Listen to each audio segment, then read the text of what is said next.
Glad to be back on your screens. This is where fashion lives. Welcome to Brands and Fashion. I'm Success Chemness.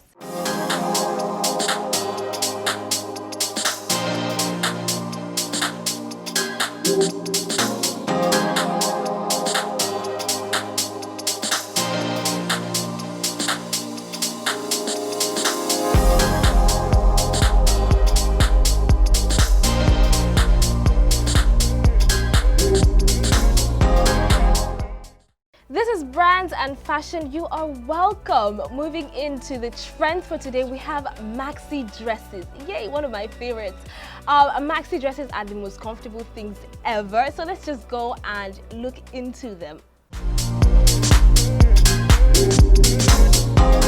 A maxi dress is a floor or ankle-length informal dress. Maxi dresses are form-fitting at the top and loose-flowing at the bottom, cut to flow over the body. They're usually made out of cotton or polyester and come in a variety of necklines, colors and patterns. We love maxi dresses.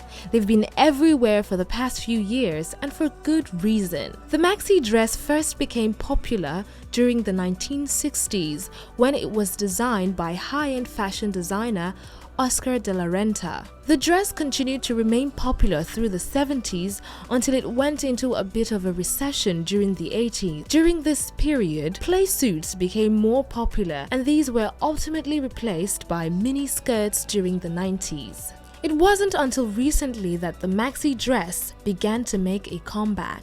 Now they are just as popular as they were in the 60s and 70s, but with a few changes. For example, the hemline is a little longer in modern-day maxi dresses compared to the ones from 50 years ago. We can't help gushing about this wardrobe staple, so here are top favorite things about maxi dresses. A maxi dress means you don't have to worry about your shirt coming untucked, a button gape in your blouse, or anything riding up when you sit down. It's literally got you covered. A maxi dress is perfect for ensuring that more conservative events like church, tea with the in-laws, or that fancy baby shower are worry-free. They are low maintenance. Who has time for dry cleaning? You can throw most maxi dresses in the washing machine and be just fine. Although some need to line dry. Many also resist wrinkling, so you can roll up one into your tight little burrito and tuck it into your bag for your next week. No wardrobe malfunctions. A maxi dress means you don't have to worry about your skirts coming untucked, a button gap in your blouse, or anything riding up when you sit down. It's literally got you covered.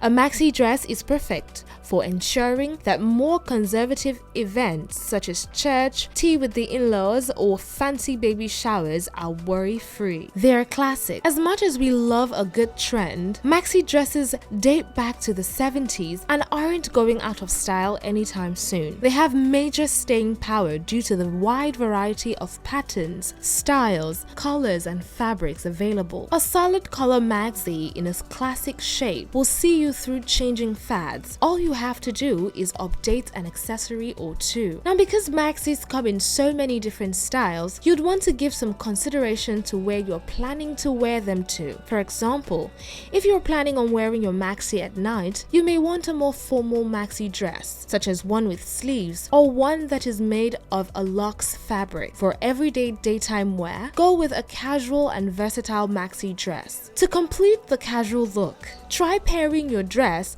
with a set of flat sandals and an everyday handbag. Finally, consider whether you'll be wearing heels with the dress. Adding heels will raise you off the ground a bit, so you'll want to consider the length of the dress and make sure it still looks okay before heading out. All of the nude and taupe and natural tone sandals and wedges are great because they go with so many things, and those wedges can walk their ways into jeans as well.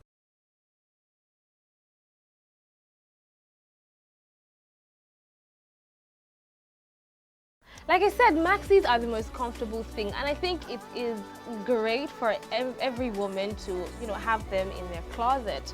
Moving on now to pro tips.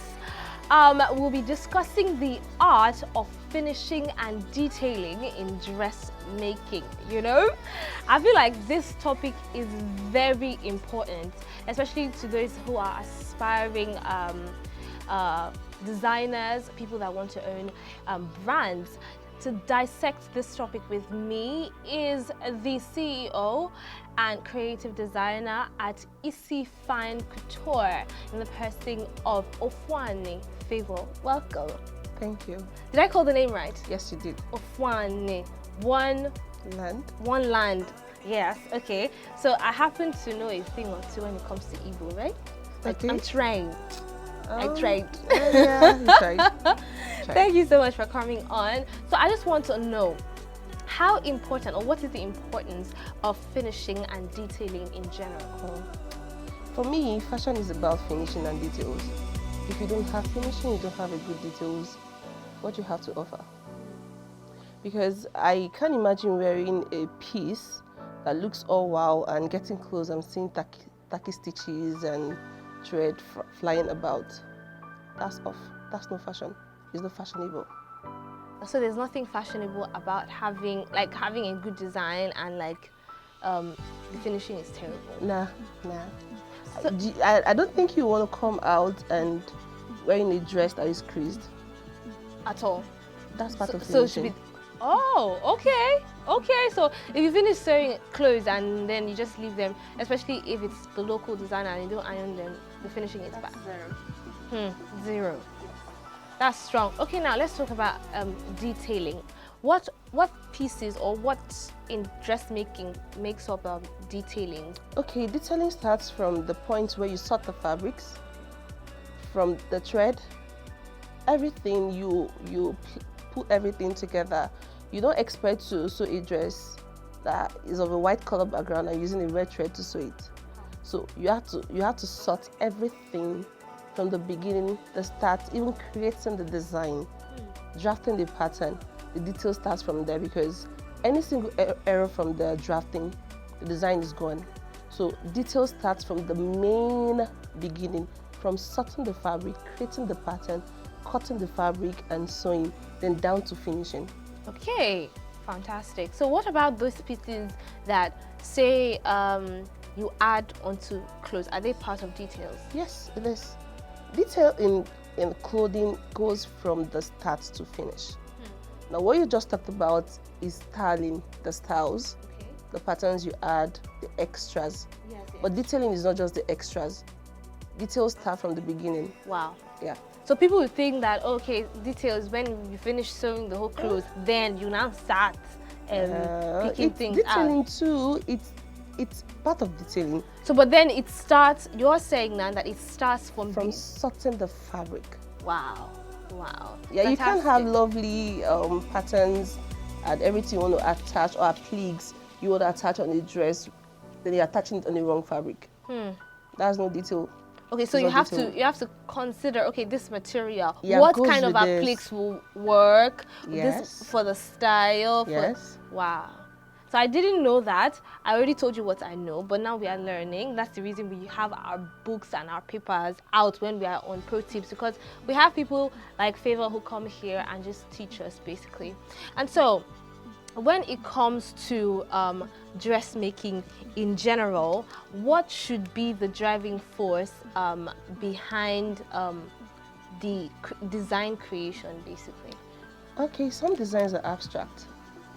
What does that mean? Yeah, you just visualize it without looking at anything. Yes. Please, I need detailing.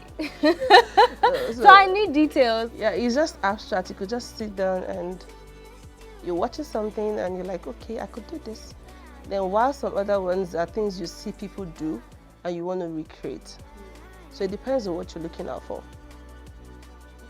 So quickly, let's talk about pricing in relation to details. Do the details involve determining what price you charge your customers? Yes, of course, it does. Please give us an instance. Okay, let me go the regular way everybody will understand. Yeah, when you go to the street shops, you can actually price a dress for like 3,000 or 5,000 thereabout. Now, they can actually buy anything and fix it together for you, not even caring what it looks like. Okay, I'll use like lining as an example, or the fusing. And we have two different types of fusing. There's the one we locally call hairstay, and there's one called paper stay. Now both are used for the same purpose, but one costs lesser than the other. So whatever you put into a dress or a garment determines how much you bill. Okay, so other examples aside the stay. Even it goes down to appliques. It goes down to the fabric. Okay, I'll still go back again. Our local market, we have the fabrics they call Ankara, and they have the low grade Ankara, and they have the high quality Ankara. So if you're producing for making dresses for different people, and they say, okay, is the cheap one I want, or is the expensive one I want? I don't do the cheap ones actually. I have a standard. So it determines. I feel like it's from your brand, right? Yes. We actually strive for quality, not just the designs or anything. I want to make something durable. So if I want to do that, I go for I sought the best fabrics, best materials. So you wouldn't come to price me the way you will price somebody who will just use anything.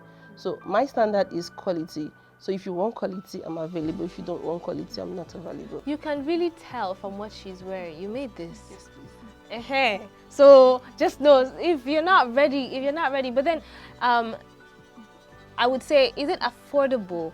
When you say affordable, I mean within a range that is reasonable. Okay, I'm sorry to use the word class. It's affordable based on your class. Okay. I'm sorry to use that. So if you can afford her, it's affordable. Yes. That's it. Yes. Thank you so much. So general final words when it comes to finishing, even if it's just to designers that are just starting out, people that are just venturing into this business, what would you tell them about detailing and finishing? Okay, my advice basically is, if you want to grow, if you want to come out to compete with people that have been there, you should look out for quality. Yeah, pay attention to your details. Don't be in a rush. It's okay to take your time. It's okay to spend 1 week on a dress and give your best than spend a day and you deliver rubbish. So just take your time. Don't be in a rush. You're not in a competition with anybody. Yeah, the market is big enough for everybody. Take your time. Do your best. Sort your fabrics. Get quality. Deliver and pay attention to your finishing. You don't just make a beautiful dress and you're standing on the runway and somebody's in the thread dancing. So just take your time. Invest your time. Don't be in a rush. Well said. Well said. So thank you so much.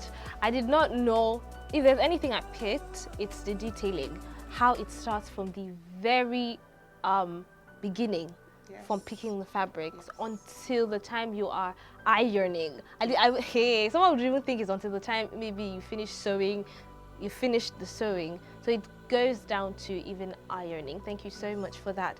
And so we are moving to our celebrity style inspiration. These are people who are celebrated, they're celebrities obviously, and are doing well in their field, but something that strikes us even more is their fashion and how they present themselves.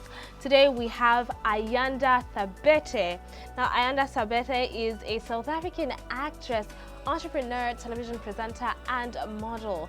The 35-year-old supermodel and brand ambassador for some of the world's leading brands graduated with a BCom Communication Management degree from the University of Pretoria in 2007 and later an Honours Marketing degree from the University of South Africa. She's been featured on the covers of prominent magazines such as Cosmopolitan and True Love Hair, and has won an array of awards including the SA Style Award for Most Stylish Media Personality and Best Style Celebrity at the Feather Awards, amongst others. So winning these awards mean that you're doing something right. You're coordinating the right pieces. You are, you're doing something right. You're paying attention to finishing. Your clothes are not looking, ratchet. Should I use that word? Please make the salary not come for me. So what do you think when you see people like Ayanda Thabete? I see perfection. I'm sorry to use that word. No, don't be sorry. I feel like she puts in work. Perfect, but from her figure, I've been able to go through a couple of her pictures. Her style sense is wow. Honestly, I wish I had her figure. I would like to go her way. Honestly, but I don't. And if you were a man, well, we're traveling. We're making our way to South Africa to see someone that got Ayanda Tabete. Seriously, I don't mind if I can do that if I was a male, but funny enough, I'm not. You're a woman and you're so beautiful, and I think some men are angry at you right now because how can you be this fine and you're saying that you want to look like someone else? Sorry. They're angry. I can see them. Are you angry? Beauty. Yes, you It's in the eyes of the beholder. And somebody is beholding you right about now and it's saying, okay to behold me and I can behold someone else. Is that a crime? At all. So wonderful one there. Wonderful one there. When we come back, we'll be finding out who our brand's highlight is today. Don't go anywhere.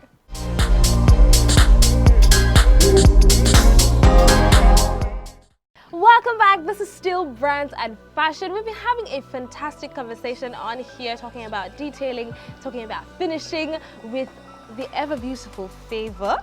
And now we are moving to the brand's highlight. And our brand's highlight for today is Issy Fine Couture. Fortunately for us, we get to speak to the CEO herself in the person of Favor. And I want to say this.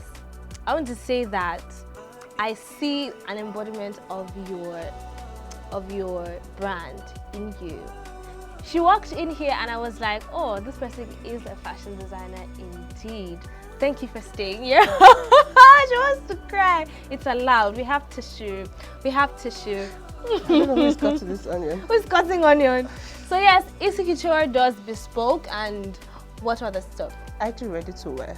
Ready to wear? Yes. And bespoke fashion? Yeah, I work with natives. I make office wears. Just think anything. Anything you think she's making it. Anything. For ladies, in quotes. For ladies. We know, but then just let me run wild here and boast about my guest today. Okay, so how did it start for you? People come on here and tell us their fashion story and how the journey started for them. How did yours start? Okay, I would say fashion wasn't something I thought about growing up. Yes, I'd rather be this person behind the scenes or in front of the camera to see growing up. But something happened along the line. I had to pause my education for some reasons. So I was at home and I hate to be idle. So I just decided to play around. Okay, then Lagos State government came up with their skill acquisition. So I felt like, okay, I wanted to go for cosmetology.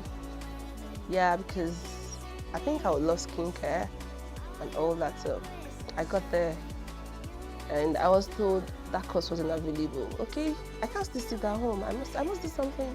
Okay, let me pass time with fashion designing. And that was it, and it took.